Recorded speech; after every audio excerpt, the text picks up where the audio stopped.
духтарро худованд меофарад, лекин занро мард месозад.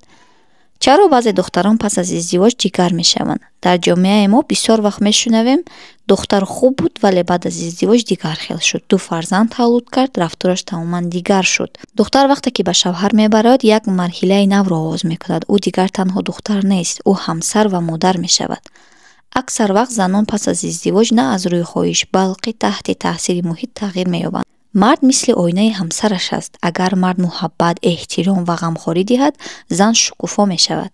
агар мард ӯро танқид кунад, эътибор надиҳад, ҳамеша дар ҷустуҷӯи камбудиҳояш бошад, зан хомӯш ва хаста мешавад. пайғамбар муҳаммад саллаллоҳу алайҳи ва саллам фармуданд: беҳтарини шумо он касест, ки ба аҳли оилаи худ хубтар муомила кунад. духтарро худованд меофарад, аммо занро муҳити оила месозад. агар ӯ муҳаббат ва қадрдонӣ эҳсос кунад, ҳамон духтари шод ва пурнур мемонад.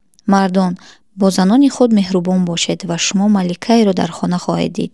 шумо ба ин фикр розӣ ҳастед? Дар шаҳр нависед. То боздид.